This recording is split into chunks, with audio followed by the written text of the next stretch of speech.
Maintenant qu'on a vu la partie table de données, qu'on a vu que ça s'enregistrait bien, on va les faire afficher.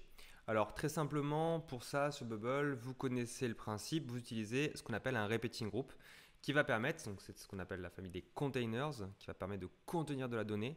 Et la particularité du repeating group, c'est qu'il va permettre de contenir un ensemble de données. Donc ici, ce qu'on va faire, c'est qu'on va appeler directement les tâches, donc do a search for tâches, quand vous le traduisez, hein, chercher toutes les tâches dans la base. Type de données, c'est les tâches. Alors, je vais mettre en place, alors je vais réduire un petit peu pour qu'on ait une taille sympa. Et je vais mettre Extended Vertical Scrolling, parce que je trouve ça beaucoup plus joli quand même dans l'affichage. Je vais en profiter aussi, on fait un petit peu de visuel pour mettre un titre. Et on va déjà anticiper le fait qu'ici, on va faire les tâches qui sont à faire. Donc, à faire, on va mettre en dash 2 pareil. Alors, je le mets pas en mode SEO là, hein, je le fais en mode facile, on fait quelque chose de simple. Je l'aligne à gauche pareil, toujours avec mon petit bug. Et ici, je vais en profiter pour changer le default repeating group pour le placer en blanc en couleur de fond. Comme ça, on verra mieux les éléments. Alors, maintenant qu'on a ça, en fait, ça veut dire que la donnée est à l'intérieur, mais ça ne veut pas dire pour autant que la donnée est chargée. Si vous allez voir que je charge ma page, vous allez voir que le cadre est blanc, tout simplement parce que la donnée est présente. Il n'y aura même pas normalement de données du tout. Voilà, le cadre est blanc, mais il n'y a rien dedans. D'ailleurs, le truc à faire ne s'est pas mis au centre. Hop, voilà, et on va tout centrer en fait. Ici, voilà. Comme ça, au moins, on est centré. Et donc, ben, ce qui se passe, c'est que ici, va falloir rajouter de la donnée. Donc, je vais rajouter déjà un élément texte. Et ce qui est bien, c'est que du moment qu'on est dans le repeating group, on va pouvoir appeler la donnée qui s'y trouve. Et donc ici, je vais pouvoir appeler le current cell tâche. Donc le current cell correspond à la cellule dans laquelle on est. Et donc je vais pouvoir faire afficher le titre. Et je vais en profiter aussi pour faire afficher la date. Alors, la date, petite chose un peu particulière, c'est qu'on est sur un format date. Et comme vous l'avez vu tout à l'heure, donc j'ai juste à appeler la partie échéance. Et vous allez voir que le format de la date à l'américaine, il n'est pas top. Donc je vais changer ce format pour le positionner sur un format dit un peu plus européen. Donc je vais mettre custom. Donc là, je vais pouvoir choisir ce que je veux. Et là, je pourrais mettre justement DD, donc qui correspond au day. Je vais choisir MM pour months, et donc hier à la fin. Et je vais en profiter aussi pour avoir l'heure du jour. Et donc là, c'est tout à la fin. Vous avez HH et MM. Alors pas besoin d'avoir les secondes forcément. Mais au moins, j'ai quelque chose comme ça. Je mets une petite virgule. Comme ça, c'est un peu plus clair. Et je vais le rajouter en plein milieu. Comme ça. Voilà, pour l'instant. Je recharge et on va voir ce que ça donne. Donc logiquement, je suis censé avoir les éléments de ma base qui ont été précédemment mis. Et donc acheter du fromage, là, je l'ai bien ici. Alors je vais aussi faire un truc, c'est que je vais commencer à tout grouper. Alors pourquoi je groupe tout? Tout simplement, c'est une astuce pour pouvoir gérer beaucoup plus facilement le responsive. Tout simplement que ici. Alors ici, pourquoi mon texte s'allonge? Tout simplement que je n'ai pas de limitation à 100. Je peux faire soit comme ça, soit je peux tout regrouper aussi pour éviter que j'ai des débordements. Et ça peut être calibré comme ça aussi, hein, c'est-à-dire que je fais un... Alors je sélectionne tout en gros. Et je peux faire un clic droit, group in a group, group element into a group. Comme ça, je sais que mon groupe complet ne bougera pas. Là, on peut constater un petit peu. Voilà, c'est tout centré. Super. Donc acheter du fromage, là, ça c'est super. Maintenant, ce qu'on a, c'est qu'on va rajouter dans ce repeating group une notion de, je dirais, de réalisation. C'est-à-dire, est-ce que ma tâche a été faite ou non?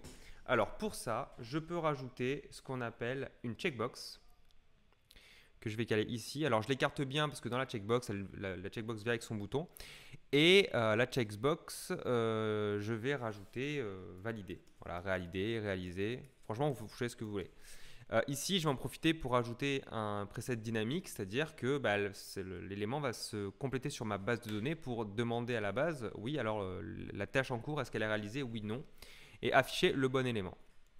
Ça, c'est super. Alors, vous allez vous apercevoir que graphiquement, il y a un truc qui cloche. C'est que la checkbox de base, je la trouve pas jolie. Elle est toute petite. Enfin, toute petite, voilà. Elle est pas folle. Moi, j'aime bien avoir un truc, donc un truc un peu plus visuel, un peu plus gros. Si vous cherchez quelque chose d'un peu joli, vous pouvez utiliser le plugin qui s'appelle Alors moi je tape checkbox à chaque fois hein, là-dedans dans la partie filtre. Mais normalement ça va vous permettre d'avoir des checkbox qui sont automatiquement un peu plus gros, c'est un peu plus joli. Donc là on va prendre le plugin Styled Checkbox. Je l'installe. Et une fois installé, automatiquement mes checkbox seront beaucoup plus jolis. Ouais, c'est beaucoup plus gros, c'est un peu mieux. Maintenant qu'on a ça, on va aller voir comment faire en sorte que la tâche soit validée ou non et qu'est-ce que ça aura comme impact. Donc maintenant qu'on est dans la partie design, on va pouvoir changer la donnée qui va faire que si on utilise les workflows et qu'on passe la tâche en réalisé, elle va changer d'état. Donc pour ça, déjà, il faut savoir que le workflow en soi, on ne peut pas le modifier. C'est-à-dire que ici, ce n'est pas un clic sur un input, ce n'est pas un clic sur un élément, donc il faut trouver un autre moyen. Pour ça, on a un élément qui s'appelle un input value exchange.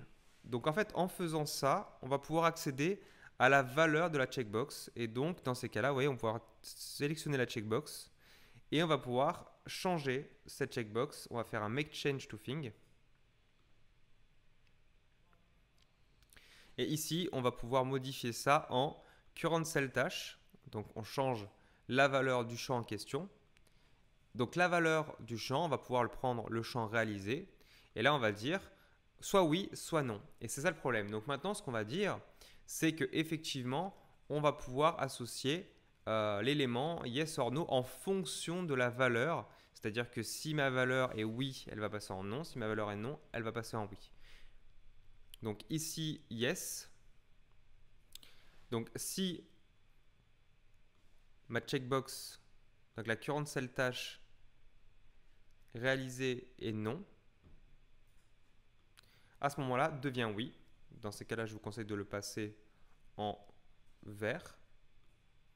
Et là, on va faire la même chose, mais à l'inverse. Donc je peux copier, coller cette tâche. Si le champ c'est oui, si la tâche en question elle est déjà réalisée, dans ces cas-là, elle devient rouge. Et à ce moment-là, elle va changer en non.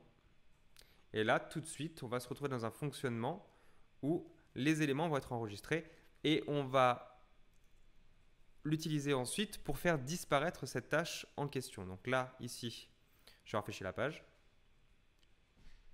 On va déjà voir sur le résultat actuel ce que ça donne. Donc réaliser. Je rafraîchis la page pour bien vérifier que ça a bien été stocké. Vous voyez, la tâche est bien cochée comme réalisée. Enfin, on va faire une dernière chose, c'est que ici, on va changer le search en disant on va uniquement afficher les tâches qui ont été déjà réalisées.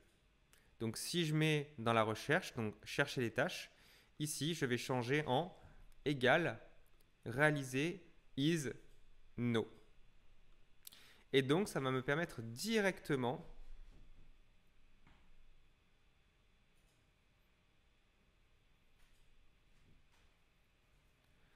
d'avoir les tâches qui sont uniquement à réaliser et non qui sont déjà réalisées. Si je réalise la tâche, elle va disparaître automatiquement.